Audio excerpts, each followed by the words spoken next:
Okay, I've had about as much as I can take with this bullcrap. Hi, I'm MrWWEUpdate, by the way. Okay, I want to quickly plug some people.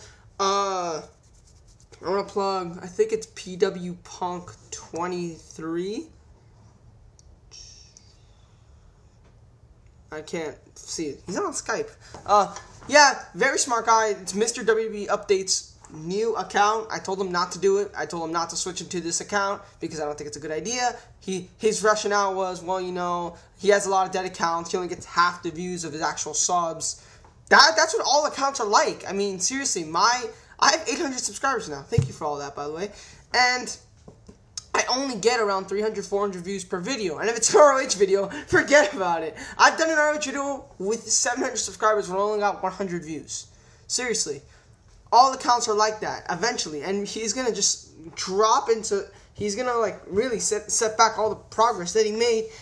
But it is his channel. It is his decision. He wants to start a clean slate. Apparently he has copyright issues, so I don't have a problem with it. But I am going to plug it because I do think MrWWEUpdate is a very smart guy. You know, for his age and for the short length of time that he's been watching wrestling and learning about the business in general, he's learned so much. He's very articulate in his reasons, and he's a very smart guy.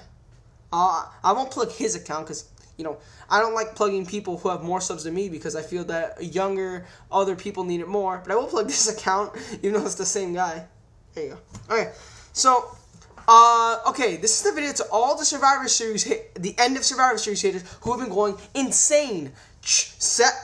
What Survivor Series 7 did was just ridiculous. I think, oh my god. I might just not watch his videos for a while. I can't take this bullshit of fuck you AJ Styles, fuck you Honky Tonk Man, fuck you. He said Vince McMahon, you're officially worse than TNA in every way possible. Okay, everyone.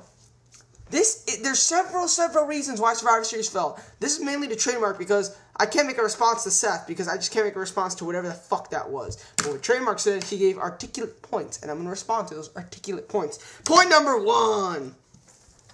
Survivor Series had very little views because the build sucked. Okay, let me tell you this. First of all, less built pay-per-views this year have gone pretty much the same buys as Survivor Series. Judgment Day this year, I believe, got 225,000. Survivor Series had 10,000 more than that. That's fucking shameful to get that much more than Judgment Day, when Judgment Day, in many people's opinion, is the worst and the least built WWE pay-per-view of the year. It wasn't that this year. I thought that Judgment Day was pretty decent.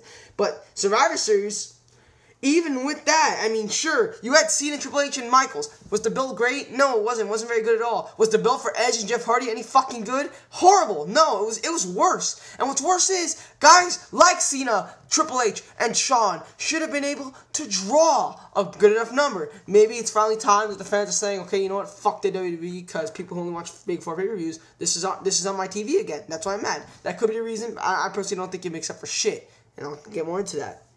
Judgment Day was a less built show. It was built even less than Survivor Series and barely got the amount of buys that Survivor Series did, which, like I said, is fucking shameful. That is shameful for a Survivor Series to get buys that close. Survivor Series had less buys than Night of Champions, less buys than Hell in a Cell, less buys.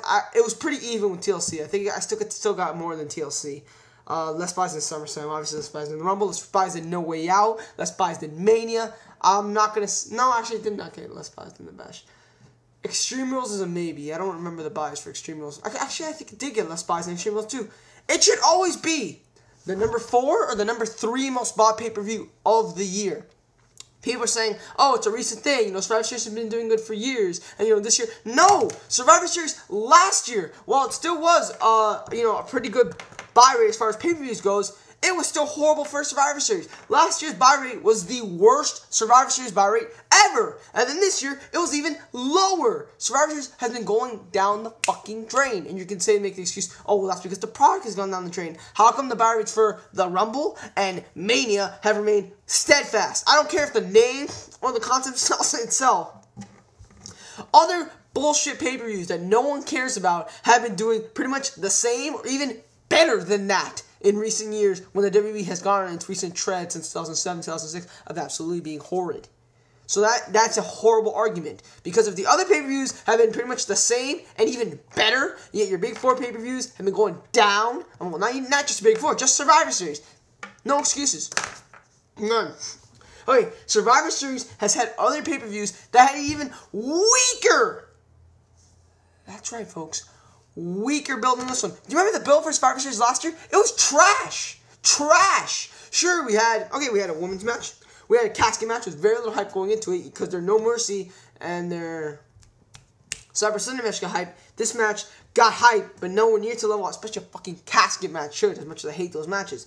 The what's it called? The Batista-Orton match, they focused on Batista-Orton. This is what they did with those elimination matches. They focused on Michaels JBL, but every other guy was just kind of thrown in there. Just like 2006 when they had the most elimination matches, and that pay-per-view was god-awful.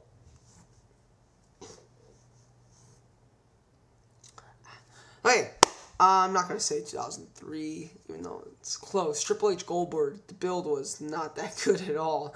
I mean, people say, oh, well, as long as they talk about it for a few weeks. No. The fucking base of the storyline of the match has to be good, and Triple H Goldberg was definitely not. And that main event of that show, ladies and gentlemen. Oh, the winning team guest hosts Raw for a month. That I did not buy that pay-per-view, actually. I did not watch that pay-per-view live. Raw versus SmackDown, I'll give you. Batista, Booker T. They should have done the switch a lot earlier, in my opinion. Because that build... what's the basis? Batista gets a title match because he beat up a bunch of guys who wanted to attack Booker T? Huh? That makes very little sense. 2007, I'll give you the Hell in a Cell. And 2008, Cena Jericho. Jericho built the match by himself! Literally! People have called that the worst built match in Survivor Series history as a main event. Jericho had to cut a promo on Cena on his own twice, and that's all they had to go for the match. Other Survivor Series main events themselves had less build than this one did, had less talent than this one did, was not as good like this one did, has been in a worse year than this one did, and still put off a very good buy rate.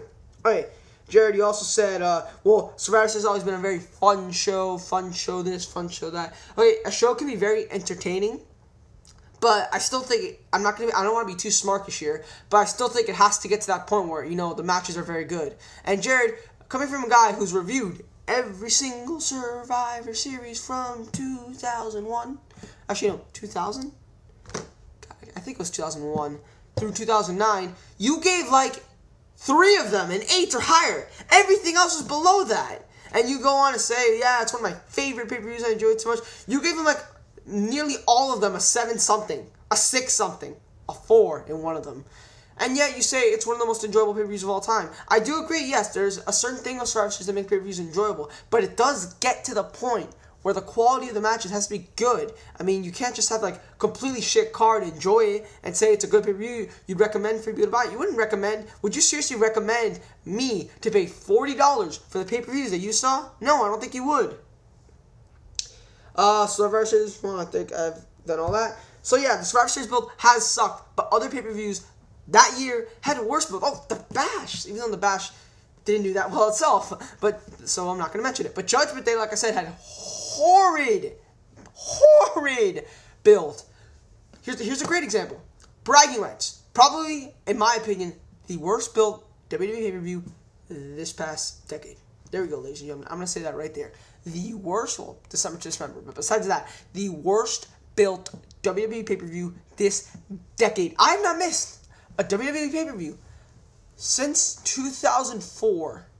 Yeah. And if I did miss it, I saw it very, very soon after. Either I got the DVD or something to that extent. I have yet to see the full show of Bragging Rights. That's how much I did not care about that pay-per-view of all. Well, of course, this past year, I kind of declined in my interest in WWE pay-per-views to begin with. But still, I always try to catch every pay-per-view I miss, unless it sucks. And supposedly Bragging Rights was pretty decent. But I still don't want to see it, purely because that's how little I cared about it. That show, they replaced, it was a 5-match show, including a women's match. The Miz Morrison match had a storyline behind it, but they did not further that storyline in the build to that pay-per-view. And they had a 5-on-5 match, a 7-on-7 match, I believe, where they completely scrapped one of the teams by the end. And you had to rely on Cena Orton, which, yes, even though some of them can be considered quote-unquote draws, they've been doing that main event so many times this past years that fans kind of got sick of it. And that pay-per-view, ladies and gentlemen, drew a higher rating than Cyber Sunday of last year. That's right, folks. So how come the product has gone down in a year? A pay-per-view booked even less. And no, it did not beat Survivor Series. It's buy rate, not the actual buys. I keep saying it wrong. But the buy rate, the rate at which the percentage of the buys increased, it increased. For bragging rights. For Survivor Series, it fell fucking down the shitter, which is it's unexcusable. Survivor Series had to go because really there's no more gimmick to it. It's just what, a tag team match? Really, if you look through the middle Survivor Series from 04 on, they would have like one. I won't say 04, but there was many Survivor Series that had one elimination match. Look at 2008. Look at 2007, I mean. Look at 2005. I mean, really. 2007 didn't even main event. If they do War Games and they do it on this pay-per-view, it will be a million times better than Survivor Series, and it will bring a lot of interest back into this pay-per-view. But as for now, I'm sorry. This is no longer a Big 4 pay-per-view. People, please stop saying Rumble and SummerSlam are going to fall. I'm Big Red 310. I'm out, guys. See you.